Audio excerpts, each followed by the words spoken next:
achei que estava na hora de essa classe ter alguma classe. Hoje em dia, na verdade, os cientistas são uma gente bastante formal. É muito raro ver um cientista vestido assim.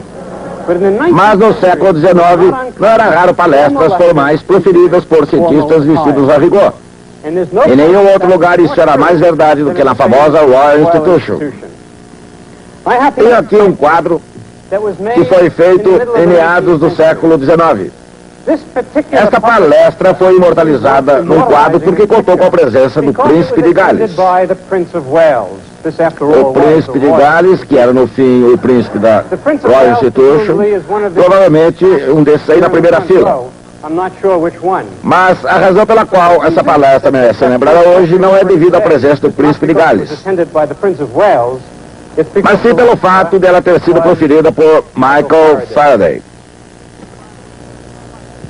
De fato, foi uma palestra como essa há quase 200 anos que o jovem Michael Faraday ficou tão arrebatado com a ciência que decidiu abandonar uma promissora carreira de aprendiz de encadernador. Mas nessa série de palestras, houve um homem que causou uma impressão duradoura com toda a tradição. Seu nome era Charles Wheatstone, e ele foi uma figura importante no esforço de fazer da eletricidade algo prático. Este é o nosso assunto de hoje.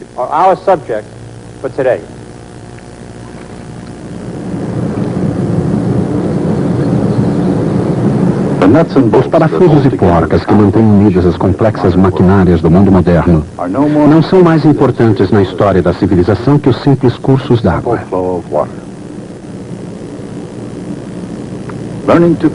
O controle e o aproveitamento do fluxo de água foi um ingrediente crítico no desenvolvimento da civilização.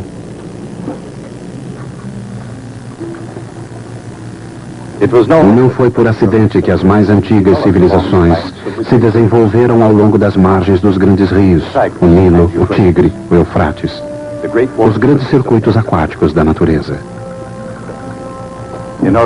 Para florescer, toda a sociedade precisou desenvolver os meios de manipular, controlar e distribuir o fluxo de água, na irrigação, na drenagem de pântanos e no desenvolvimento das cidades. Assim como todos os caminhos levavam a Roma, também a Roma se dirigia a uma engenhosa rede de aquedutos. O Império sobreviveu tanto tempo quanto esse aqueduto, até certo ponto porque os aquedutos traziam água potável das colinas de Albano. Naquela época, esses complexos circuitos de canos que distribuíam água aos banhos públicos, edificações e fontes da cidade eram surpreendentemente requintados. Mas só no século passado, uma nova tecnologia de fluxo começou a se desenvolver: a eletricidade. Inventores como Thomas Edison descobriram maneiras de manipular as correntes elétricas para acender lâmpadas nas casas e para levar pontos e traços a lugares distantes através de fios.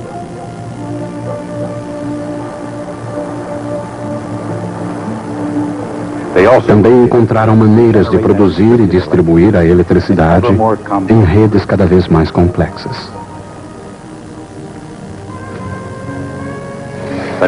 Mas desde a época em que a estação de iluminação de Edison constituía a primeira usina de energia do mundo, os técnicos desenvolveram maneiras muito mais sutis de usar o fluxo de eletricidade. Hoje, um único chip de computador contém um circuito elétrico tão complexo quanto o mapa de toda uma cidade. E, em princípio, a própria existência de uma grande cidade como Los Angeles depende de uma grande quantidade desses circuitos. Los Angeles é naturalmente muito mais do que uma autoestrada, mas sem um milagre de engenharia, ela não seria mais que um vilarejo empoeirado entre o deserto e o mar. Esse milagre é o Departamento Metropolitano de Águas. Projetando circuitos aquáticos ou elétricos, o departamento controla o fluxo das correntes. 163 mil metros cúbicos de água por hora fluem através do aqueduto do rio Colorado em direção da bacia de Los Angeles. 1,3 ampere de corrente elétrica flui através desse fio de cobre. Assim como a água torna possível a vida, o fluxo de eletricidade torna possível a luz. A intensidade da luz depende da intensidade da corrente, que é medida em amperes. 1 ampere é 1 coulomb de carga elétrica por segundo fluindo através de um circuito. Em outras palavras, a corrente elétrica, I, é a vazão do fluxo da carga elétrica, Q. Em qualquer momento, essa corrente é a mesma em todo o fio, pois a carga elétrica, assim como a água, não é criada nem destruída ao longo do curso. Ela simplesmente se mantém fluindo. Enquanto os rios correm há milhares de anos, a eletricidade foi basicamente um campo estático até 1800. Foi nesse ano que Alessandro Volta deu um passo à frente e inventou a bateria. Essa nova fonte de energia, a pilha voltaica, possibilitou um fluxo contínuo de eletricidade e abriu as comportas do progresso. Com elas, Sir Humphrey Davy logo extrairia metais novos e brilhantes, sódio e potássio, dos sais comuns soda e potassa. Poucos anos depois, Hans Christian Ørsted desviaria uma agulha magnética utilizando apenas a corrente de uma pilha voltaica, descobrindo assim o eletromagnetismo. Mais tarde, no século XIX, Thomas Edison utilizou o fluxo contínuo da corrente elétrica produzida por uma pilha voltaica para desenvolver a primeira lâmpada elétrica. Ele utilizou também essa corrente para aperfeiçoar um aparelho inventado por outras pessoas, o telégrafo. Muito antes, Carl Friedrich Gauss observara o potencial embutido na experiência do desvio da agulha da bússola de Ørsted. Um interruptor elétrico ligado num certo local poderia fazer um ímã se mover em outro lugar. Logo outros chegariam à mesma conclusão. O telégrafo concretizava a promessa de comunicações a longa distância quase instantâneas. Mas no início, a promessa de chamadas a longa distância não durou muito. Depois de percorrer uns poucos quilômetros, o sinal era muito fraco para ativar o dispositivo magnético. Esse problema foi resolvido por Charles Whetstone, um fabricante de instrumentos musicais e estudante de acústica. Ele encontraria a solução desse dilema nos escritos quase ininteligíveis de um obscuro professor alemão chamado Georg Simon Ohm. O que Ohm previra com o raciocínio matemático abstrato, Whetstone demonstrou através de experiências. O sinal pode ser mantido na mesma intensidade se a voltagem for aumentada na mesma proporção do aumento da distância. Whetstone comprovou a lei conhecida como a lei de Ohm. Para fazer uma corrente fluir através de um material condutor, é necessária uma voltagem. A corrente é sempre proporcional à voltagem. A constante de proporcionalidade é chamada resistência elétrica. E essa equação é conhecida como a lei de Ohm. Um elemento de um circuito elétrico com resistência é chamado resistor. A lei de Ohm não é uma lei fundamental da natureza como a segunda lei de Newton ou a lei de conservação de energia, mas constitui uma regra útil na maior parte das situações práticas. Ela ajudou a transformar o telégrafo numa invenção realmente muito prática. Com os refinamentos introduzidos por Edison e o código desenvolvido por Samuel Morse, o telégrafo ampliou as fronteiras americanas, levando com ele o trem. Os fios do telégrafo acompanhavam os trilhos e a informação que transmitiam era essencial ao funcionamento tranquilo de todo o sistema ferroviário. Não que não tenha havido resistência à utilização dessas duas invenções. As pessoas diziam que a eletricidade era perigosa, enquanto outras diziam que as altas velocidades que os trens eram capazes de desenvolver, os seres humanos não conseguiriam respirar. Mas o progresso não foi detido. E a longo prazo, fios e trilhos desempenharam o mesmo papel vital que os rios haviam desempenhado durante tanto tempo, transportando pessoas, cargas e ideias. E através de quilômetros e quilômetros de fios, o fluxo de informação flui graças ao uso prático da lei de Ohm. Mais ou menos da mesma maneira, regras semelhantes levaram os engenheiros hidráulicos a projetar e colocar em funcionamento aquedutos.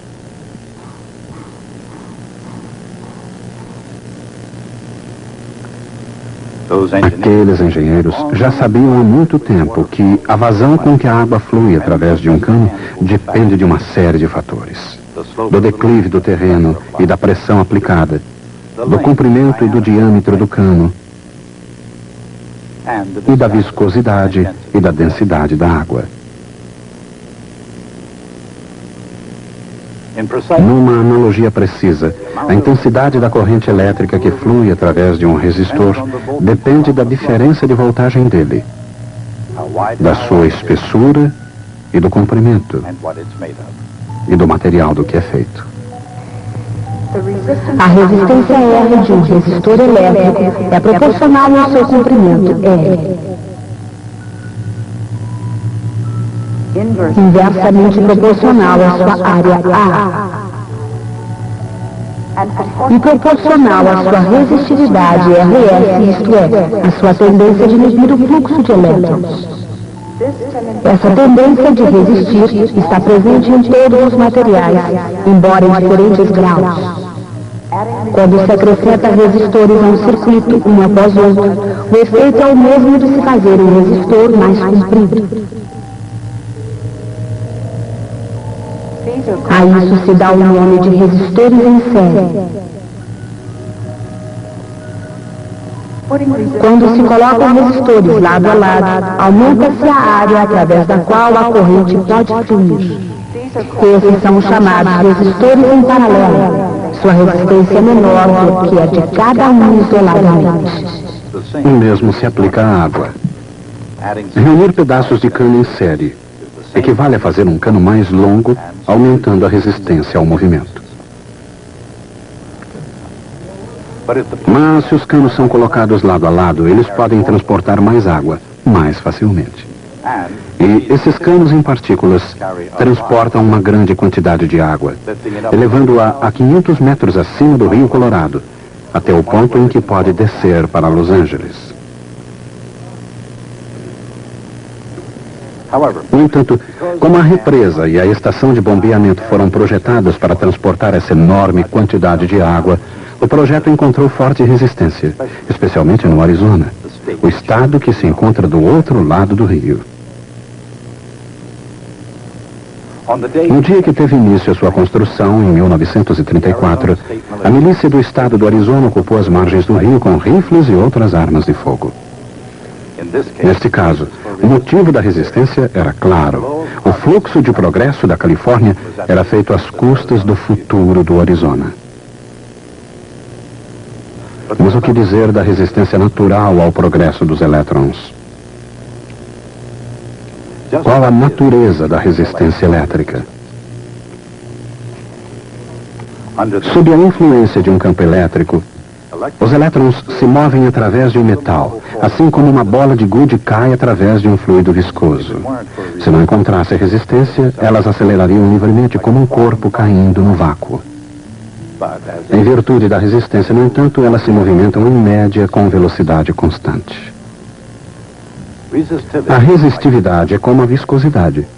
Quanto maior a resistividade de um material, mais lentamente uma partícula se movimentará através dela.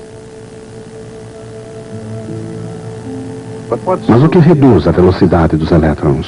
Em outras palavras, num condutor, o que resiste ao fluxo da eletricidade?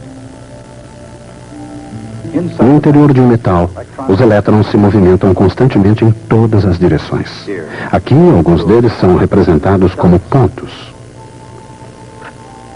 Eles se movimentam através do metal como se esse fosse uma molécula gigante. Esse tipo de fluxo não encontra qualquer resistência, nem cria um fluxo global de um lado para o outro. Nessas condições, o condutor se encontra num estado de equilíbrio eletrostático. Não há campo elétrico no seu interior, nem diferença de voltagem entre as duas extremidades. Mas se uma bateria faz uma corrente elétrica fluir, o equilíbrio é destruído e um campo elétrico é criado dentro do condutor.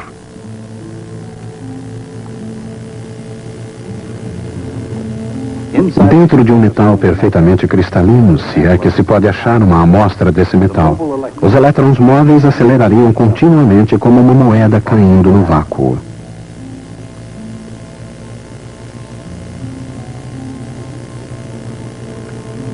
Mas no mundo real, os cristais não são perfeitos. Eles possuem defeitos e impurezas, e seus átomos vibram devido à energia térmica. Os elétrons, acelerados pela força do campo elétrico, colidem com essas imperfeições, comportando-se como uma bola num jogo eletrônico. Todas essas colisões, todas essas paradas e reinícios produzem a resistência que impede que o fluxo de elétron cresça indefinidamente. Assim, os elétrons se movimentam com uma velocidade média constante, produzindo uma corrente constante, sob a influência de uma força constante. Quando os elétrons colidem com as imperfeições, eles fazem com que os átomos produzam vibrações maiores. Assim, a energia elétrica dos elétrons acelerados transforma-se na energia térmica dos átomos em vibração. Há cerca de 100 anos atrás, uma ideia brilhante surgiu desse calor. Se o resistor se torna suficientemente quente, ele ficará incandescente. E Thomas Edison encontrou os materiais perfeitos para produzirem uma incandescência luminosa. É claro que nem todos os circuitos ficam incandescentes, mas todos produzem calor, quer esse calor seja desejado ou não. Nos computadores, por exemplo, são utilizados ventiladores para eliminar o calor indesejado. De fato, alguns supercomputadores produzem tanto calor que exigem um sistema líquido de resfriamento para manter a temperatura baixa. Quer o calor seja o objetivo ou um subproduto indesejado, é preciso energia para produzi-lo. Quando uma corrente flui através de um resistor, a energia transformada em calor é igual à quantidade de carga que flui vezes a diferença de potencial. A potência de aquecimento ou potência consumida é igual à corrente vezes a voltagem. Usando a lei de Ohm, a potência também pode ser representada como I ao quadrado vezes R ou V ao quadrado sobre R. E qual o resultado? Bem, antes de mais nada, ele é medido em watts. 1 watt é uma medida de energia igual a 1 ampere vezes 1 volt. 1000 watts perfazem 1 kilowatt. 1 milhão de watts formam 1 megawatt. Nas horas de pico, a represa Parker produz 120 megawatts. Watts e água. A rede elétrica e o sistema de água.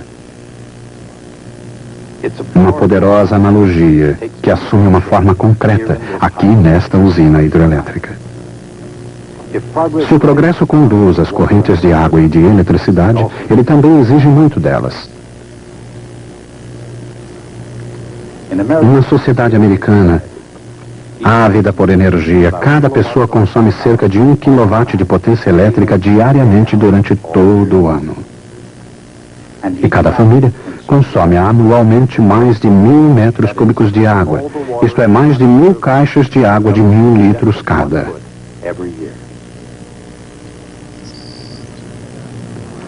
Para fazer chegar tanto a água quanto a potência aos consumidores, os engenheiros precisam, antes de mais nada, dominar a arte e a ciência do projeto de circuitos.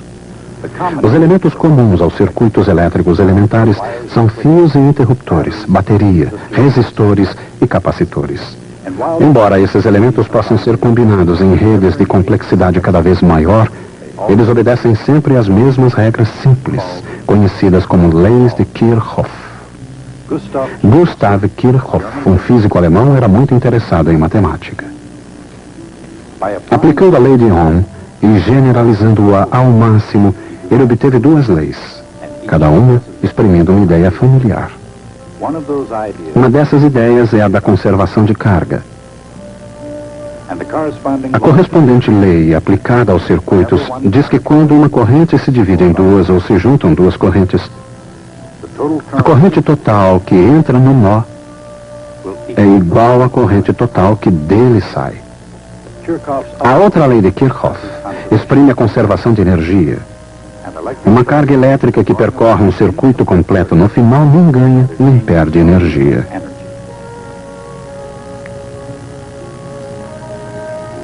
Consideremos uma carga elétrica no espaço não confinado a um circuito. Se ela se move no espaço numa trajetória que a traz de volta ao ponto de partida, nenhum trabalho líquido foi feito.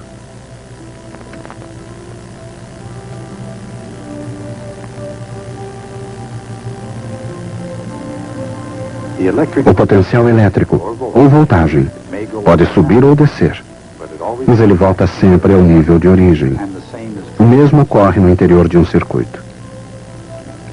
Observem que uma integral ao longo de uma trajetória fechada possui uma mutação especial, um sinal de integração com o circuito nele. Assim, no caso especial de um circuito elétrico, toda a voltagem sobe graças a baterias e capacitores carregados, e toda a voltagem cai devido a correntes que atravessam os resistores, resultando finalmente em variação nula da voltagem. Usando apenas essas duas leis, os engenheiros analisam os circuitos mais complexos. Para dar apenas um exemplo simples, consideremos um capacitor ligado a um resistor e a uma bateria. Mesmo quando o capacitor está carregado, o aumento total da voltagem equivale à queda total em todo o circuito. Um capacitor, num circuito elétrico, armazena carga, mais ou menos da mesma forma como um reservatório armazena água para uso futuro. E é preciso tempo para encher ou esvaziar um ou outro. Quanto tempo? Isso depende, naturalmente, do tamanho do reservatório e do grau de resistência que a água encontra para fluir até ele. Quanto maior o reservatório e quanto maior a resistência, mais tempo será necessário. O mesmo se pode dizer da carga que escoa de um capacitor. Aplicando-se as leis de Kirchhoff, descobrimos que o tempo é igual à capacitância vezes a resistência. Naturalmente, não existem planos imediatos para se drenar o lago Havasu. Com a mesma velocidade com que a água é drenada, para matar a sede de Los Angeles, a neve das montanhas distantes derrete para alimentar o Colorado, que, por sua vez, enche novamente o reservatório como parte de um ciclo global, que conserva a quantidade de líquido, assim como os circuitos elétricos conservam a carga. Assim, a noção de progresso é acrescentada ao princípio de conservação, provando, talvez, que quanto mais as coisas mudam, mais elas permanecem as mesmas. A civilização ainda depende das correntes, embora a elas tenha se somado o fluxo da eletricidade. A cidade moderna, da mesma forma como Roma antiga, depende e tem suas atividades limitadas pela capacidade de canalizar e distribuir essas correntes.